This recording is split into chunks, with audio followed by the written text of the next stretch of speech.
Hey everyone, Crazy Jimmy here. Thanks for joining me on this wonderful Monday evening, November 18th, I want to say it is. But anyways, I got a few finds that I want to show you, and also an LP that I have been looking for quite some time, and it's sealed, and I'm going to open it right here in front of everyone. So it's also an Acid Archive LP, so I'll kind of go through that in the book a little bit. But before I do, just a few finds. First one off would be this Beck 10-inch. It's an original pressing of a Western Harvest Field by Moonlight. Actually, I shouldn't say original. This is the second edition. The first edition has like a finger painting in it, in a different back. The back is similar, but the address of a type is like off to the left when you're looking at it. But this is, I love early Beck. I've got pretty much everything from Beck early on, like his early 90s output, his lo-fi stuff, the stuff he was really cranking out, that crazy stuff. Not that Mutations and stuff like that isn't good. It is. I just kind of stopped after, Stereo Pathetic Soul Manure, I think it's called. So it's kind of where I drew the line, but was always looking for, a rather nice copy of this one, and I was able to get it in the shrink. So, of course, got to go with that on Finger Paint Records. Next up is the Corgis, or Corgis, Sticky George. Great UK band. Been really getting into their first three albums from the late 70s and early 80s. This one's from 81. But let me tell you, you would never know it by listening to this. If I put this on for you and you didn't know who it was and when it was from, you closed your eyes and you just kind of thought about it, you would swear it was from like the early 2000s to like 2011. That time period where indie rock was, a lot of the indie rock and indie pop coming out was lo-fi, chill wave, very chill, very atmospheric. The best way I can describe this is this is their third album from 81, but this one has the most Beach Boys vibes. The first two are more Beatles or Beatlesque. This one is Beach Boys-esque and like Sunflower era Beach Boys, like cool water Beach Boys. Really smooth. The vocals are sickly sweet. I absolutely love the vocals on this. The drummer, who was also vocalist, had left before this album was finished. So I think his last name was Warren, did all the vocals on this, and I'm actually happy for it. I love his vocal style. You would close your eyes and you would swear this is Tame Impala. It sounds like that album Currents by Tame Impala. It kind of has that same exact vibe. So most of the tracks too on this, especially the ballads. So don't sleep on the Corgis. If you like the Beatles and you like the Beach Boys, really good, kind of new wave-ish, but also very melodic, very set in the 60s for sure. So there's that. Couple more, and then I'll get to the Acid Archive entry, the grail. I kind of hate that saying, but anyways, here's one that I've been looking for forever. And I do own this. I shouldn't say I didn't own a copy of this. I do. I own the second edition. I've been looking for the first edition forever. And this is the first edition. And how you know you have a first edition is, here, I'll show you the marks on that. First of all, there's not going to be a barcode. So you'll know that. That's number one. There'll be no barcode in the back. Number two is the first edition is on a much thicker, heavier cardstock. So the sleeve is a lot heavier, it's a lot thicker, it's sturdier. The second edition is a little flimsier, and it's got a little sheen to it. This is more of a matte finish. And then the real tell is, the labels are the same, but the real tell is the dead wax. Within the dead wax of the very first edition is Pat Burnett's initials, PB. And the difference there is the second edition has an RE on both sides. So it's an RE cut on both sides. The sleeve was completely different. The artwork was the same, but the quality of the sleeve was so different. It's very thin. Not UK thin, but thin for a USA pressing for sure. But yeah, it's that dead wax. And let me tell you, for every, the one with PB in the dead wax and no RE on either side is so hard to find. I've probably seen, maybe 40 or 50 copies of this over the last 30 years, and I've never seen one without RE in it for, an original vintage pressing. And then had messaged pretty much everyone on Discogs to have them look at their dead wax, and sure enough, they're posting it in the wrong list, and naturally. So I was really psyched to come across a real first edition of such a classic album. The Dream Syndicate. I didn't even say what it was. The Dream Syndicate, The Days of Wine and Roses. Huge influence on the Paisley Underground here. Huge influence on Yola Tango. So just great stuff there. Of course, the artist went on to do other things as well from this band. I believe Rain Parade. Was it Robeck? Steve Robeck? I just don't have a great memory in my old age, but I know Kendra went on to do something. Maybe was it Slow Dive or something? I'm not sure. I'm probably mixing that up. And then Steve Robeck, I think his name was, went on to do Rain Parade, which also is just amazing. Great stuff. All right, one more before I get to the Grail, the Acid Archive entry. Sealed. I got this one on eBay. Got a great price on it. It's sealed. It's original. Has the Mother's Hype sticker there. I cannot believe it's got a vintage price sticker.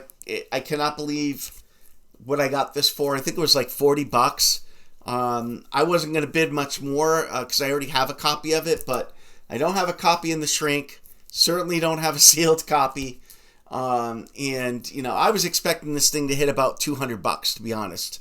And I think people just fell asleep on it. So their loss is my gain.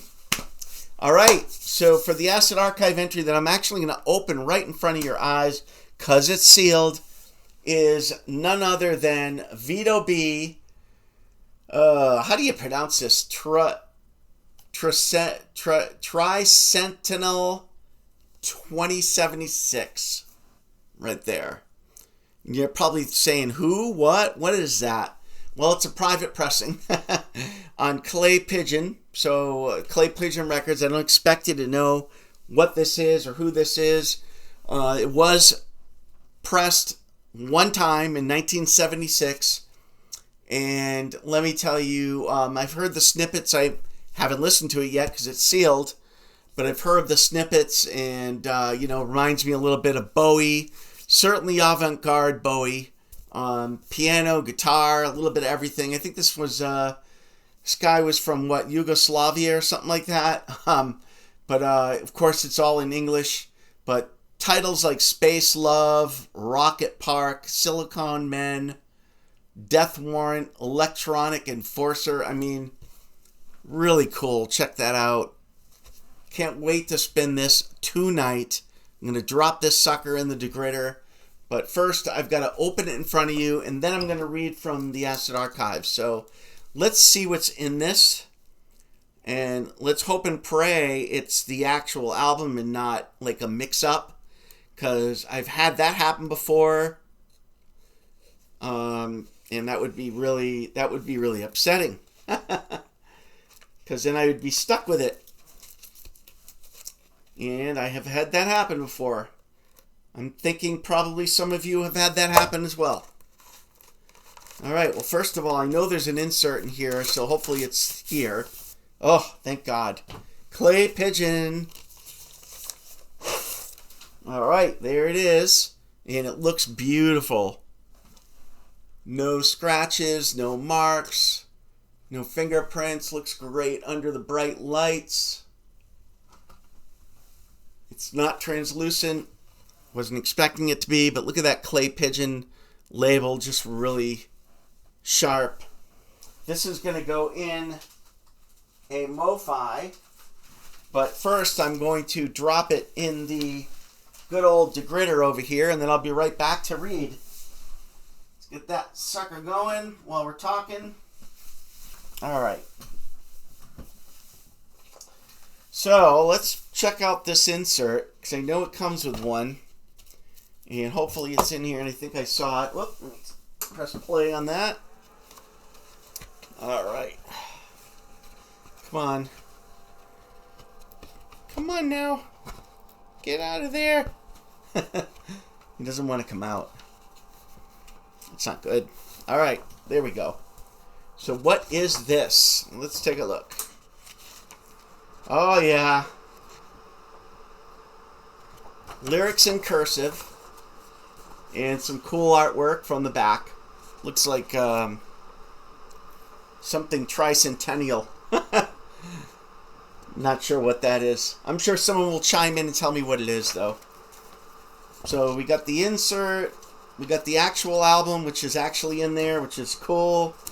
Because you just never know when you buy a sealed record. I know it's rare, but it does happen. There it is. All right, so let's read from the Acid Archives edition, second edition by Patrick Lundberg. It's on page 345. It does have a photo of the album right there. All right, so it's listed as Vyto B, Chicago, Illinois, 1976. It's rated a 2 to a 3. I think that's like the price category. Illinois legend. I know he's Yugoslavian, but I didn't know he was from Illinois. That's cool. Illinois legend Vyto Beleska had a whole string of records in his Clay Pigeon catalog, but this is the only album released under his own name, destined to become an outsider favorite. It is a one-man band concept LP about future society. It's a record that is easy to like, thanks in no small part to Vyto's obvious skills as a vocalist, rhythm guitarist, and pianist, even if he decides to use these skills in strange and unpredictable ways. Vaguely defined singer-songwriter tunes are sent into idiosyncratic domains when the melody suddenly jumps up a few octaves, or the tempo unexpectedly doubles in the middle of a line. It's a good, spacey studio recording, which adds to the arresting nature of Tricentennial 2076. Play this for your friends, and they'll catch up first. They'll crack up at first, but then they'll start listening and nodding in agreement to the magic of Vyto. The man himself calls this art avant with a pop edge. I would agree with that based on the snippets I heard. While the disappointing Christopher Show Never Ends LP that he later produced is pop with an avant-garde edge. So this is avant-garde with a pop edge versus his Christopher album. I think that one was like 1977. But anyways, that was Patrick Lundberg himself.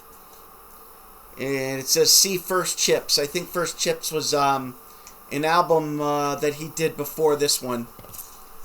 But it's like a mishmash of a bunch of stuff.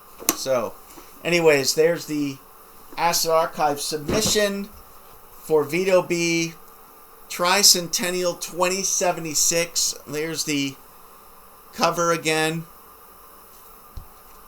and the back on Clay Pigeon Records. So really looking forward to playing this bad boy for sure. But Anyways, if you like what you see, you like what you hear, please subscribe. Please hit the bell. Please comment. Anything I said was wrong, please let me know in the comments down below. Anyways, thanks for watching. Crazy Jimmy out.